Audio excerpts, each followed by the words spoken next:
क्या आपने कभी सोचा है कि मजहब के नाम पर सबसे ज्यादा नफरतें कैसे फैलती हैं? कौन लोग उन नफरतों को हवा देते हैं और उनके पीछे असल अवामिल क्या होते हैं? ये नफरतें तब पैदा होती हैं जब इल्म से दूरी बढ़ जाती है, जब लोग तहकीक छोड़ देते हैं और जब मुताले का शौक़ ख़त्म हो जाता है। एक अवामिल ये भी है कि कहा जाता है उस इंसान से डरो जिसके पास सिर्फ एक किताब हो, लेकिन उस इंसान से कभी मत डरो जिसके पास पूरी लाइब्रेरी हो या जो एक से ज़्यादा किताबों का मुतालिया करता हो, क्योंकि वो हर किताब को सुनेगा, समझेगा और फिर फैसला लेगा। आज हम भी एक ऐसे ही हसास और तारीख़ी मौजू को लेकर आए हैं कि पहला खलीफा कौन था, हज़रत अली या हज़रत अबू बकर। ये सवाल सदियों से उम्मत मुस्लिमा में इख्तलाफ, दूरियों और बाज़ औक़ात शदीद नफ़रतों का बाइस बना रहा है। लेकिन क्या हमने कभी इसे तहकीक और तारीख़ की नज़र से देखने की कोशिश की है? ये सवाल हम सबसे है। आज हम आपको तारीख़ की उन गलियों में लेकर जाएंगे जहाँ ये फ़ैसला हुआ, लेकिन हमारा मकसद सिर्फ आपको एक कहानी सुनाना नहीं, बल्कि आपको दावत देना है कि आप खुद तहकीक करें, हक़ाइक़ को तलाश करें और नफ़रतों को दूर करके मोहब्बतों को आम करें। तो आइए तारीख़ के इस अहम बाब को खोलते हैं।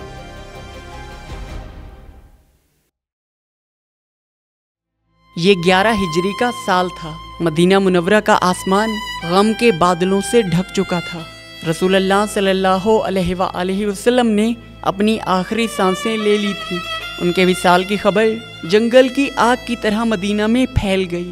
पूरा शहर गम व मातम में डूब चुका था। हर ज़बान पर एक ही जुमला था, रसूलुल्लाह हमारे दरमियान नहीं रहे।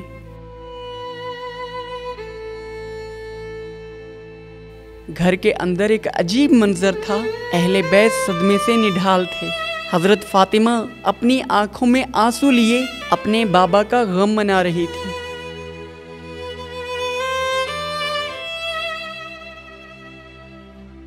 लेकिन बाहर की दुनिया में एक अलग शोर बरपा था। रसूलुल्लाह सल्लल्लाहु अलैहि वसल्लम की वफ़ात के फ़ौरन बाद मदीना मुनव्वरा में एक ऐसा माहौल पैदा हुआ जिसने उम्मत मुस्लिमा के मुस्तकबिल को हमेशा के लिए बदल कर रख दिया।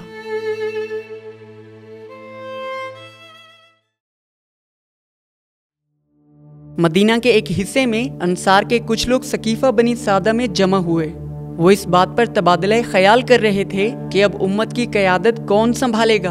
अंसार का ये मानना था कि उन्होंने रसूलुल्लाह सल्लल्लाहु अलैहि वसल्लम का मदीना में साथ दिया और महाजरीन को मदीना में पनाह दी और इस्लामी रियासत को मजबूत करने में कलीदी किरदार अदा किया। उनके जहन में खिलाफत के लिए सबसे मौजूद शख्सियत उनके रहनुमा साद बिन अबादा थे। लेकिन जब ये खबर हज़रत अबू बकर और हज़रत उमर तक पहुंची तो उन्होंने अबू उबैदा जरह समेत सकीफा का रुख किया। वहां पहुंचने के बाद हज़रत अबू बकर ने हज़रत उमर को तकरीर करने से रोका और खुद आगे बढ़कर सामईन से मुखातिब होते हुए पैगंबर अकरम सल्लल्लाहु अलैहि वसल्लम की जानशीनी के लिए महाजरीन और कुरैश की बरतरी को साबित करने की कोशिश की। सामईन में से बाज़ ने उनकी बातों की हिमायत और बाज़ ने मुखालिफत की। यहाँ तक के बाज़ ने इस मनसब के लिए सिर्फ हज़रत अली को लायक समझते हुए उनके अलावा किसी और की बैयत करने से इनकार कर दिया। उस वक्त हज़रत अली के पास चंद अफराद आए और कहा, ऐ अली, आपका हक खिलाफत पर सबसे ज्यादा है, आप क्यों खामोश हैं? खिलाफत का मसला तय हो रहा है। हज़रत अली ने जवाब दिया, क्या मैं रसूलुल्लाह के जनाजे को छोड़कर खिलाफत के लिए जा सकता हूँ? मेरे नबी का हक सबसे पहले है, बाकी जो कुछ हो रहा है वो बाद में देखा जाएगा। उधर हज़रत अबू बकर ने हज़रत उमर और अबू उबैदा को खिलाफत के लिए मुनासिब करार दिया, लेकिन इस पर हज़रत उमर और अबू उबैदा ने इनकार कर दिया। उसके बाद हज़रत उमर ने आगे बढ़कर कहा, ए अबू बकर, आप उम्र में सबसे बड़े हैं और सहाबी रसूल भी हैं। आप उम्मत के लिए बेहतरीन रहनुमा हैं। मैं आपकी बैत करता हूँ। हज़रत उमर के इस ऐलान के बाद अबू उबैदा और अंसार के चंद अफराद ने भी हज़रत अबू बकर की बैत कर ली। यूँ खिलाफत का फैसला फौरी तौर पर कर लिया गया। लेकिन ये फैसला सिर्फ यहाँ तक नहीं रहा। सकीफा बनी सादा में जो इज्तिमा हुआ वो एक अहम मोड़ था।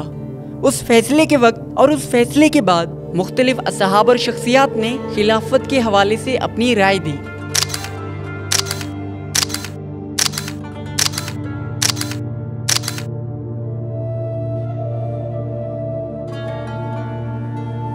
अंसार के अमीर साद बिन अबादा, उन्होंने अंसार की फजीलत, खिदमत और पैगंबर अकरम सल्लल्लाहु अलैहि वसल्लम की रजामंदी का जिक्र करते हुए अंसार को खिलाफत के लिए बरतर करार दिया।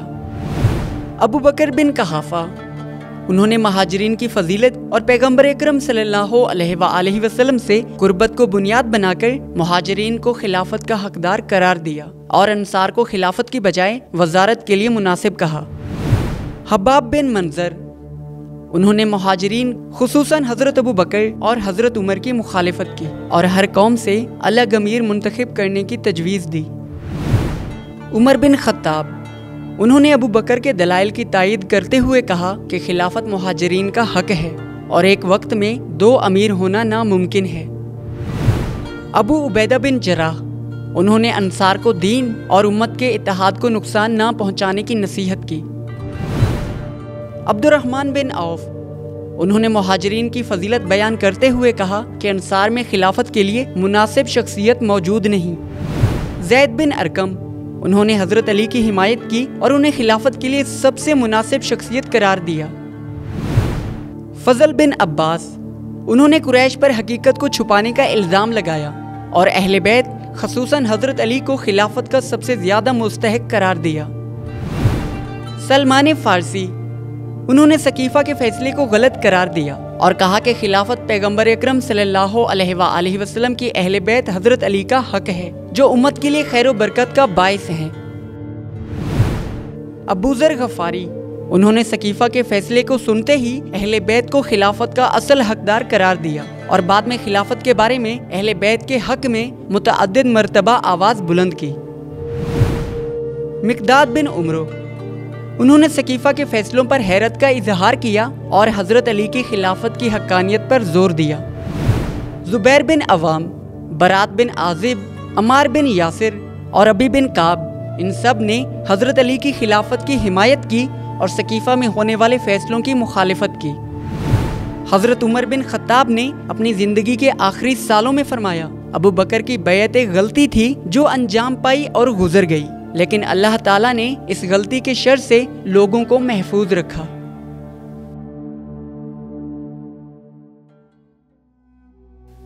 उसके बाद हजरत अली ने कई मकामात पर शुरा के बुजुर्ग सहाब को मुखातिब करते हुए फरमाया, तुमने खिलाफत के मामले में जल्दी की जबकि मैं उस वक्त रसूलुल्लाह सल्लल्लाहु अलैहि वसल्लम की तजहीज़ व तकफीन के मामलात में मसरूफ़ था। मैं तुम सब से सवाल करता हूँ, क्या तुम में से कोई ऐसा है जिसने इस्लाम कबूल करने में मुझसे सबकत की हो? क्या तुम में से किसी ने रसूलुल्लाह सल्लल्लाहु अलैहि वसल्लम के बिस्तर पर अपनी जान की परवाह ना करके हिजरत को मुमकिन बनाया हो? क्या तुम में से किसी के बारे में रसूलुल्लाह सल्लल्लाहु अलैहि वसल्लम ने खंदक के दिन फरमाया हो कि अली की एक ज़रबत दोनों जहानों की इबादत से अफजल है? क्या तुम में से कोई ऐसा है जिसने इस्लाम के दुश्मन मरहब को जहन्नम रसीद किया हो? क्या तुम में से कोई ऐसा है जो मुबाहले के दिन रसूलुल्लाह सल्लल्लाहु अलैहि वसल्लम के साथ खड़ा हुआ हो? क्या तुम में से कोई ऐसा है जिसके बारे में रसूलुल्लाह सल्लल्लाहु अलैहि वसल्लम ने ये फरमाया हो, ऐ अली, तुम्हें मुझसे वो निस्बत है जो हारून को मूसा से थी, मगर ये कि मेरे बाद कोई नबी नहीं। क्या तुम में से कोई ऐसा है जो दावत ज़ुल अशीरा के दिन रसूलुल्लाह सल्लल्लाहु अलैहि वसल्लम का साथ देने के लिए खड़ा हुआ हो, जब रसूलुल्लाह सल्लल्लाहु अलैहि वसल्लम ने ये ऐलान किया था, ऐ अली, तुम मेरे वली, मेरे वसी और मेरे बाद खलीफा हो। फिर फरमाया, रसूलुल्लाह सल्लल्लाहु अलैहि वसल्लम की इन जैसी हज़ारों अहादीस मेरी फजीलत में मौजूद हैं, लेकिन मैं अपने आका रसूलुल्लाह सल्लल्लाहु अलैहि वसल्लम के गुस्लो कफन में मसरूफ़ था और इस दौरान तुमने जल्दी की और मेरा हक मुझसे छीन लिया गया। बहरहाल मैं सब्र करूँगा।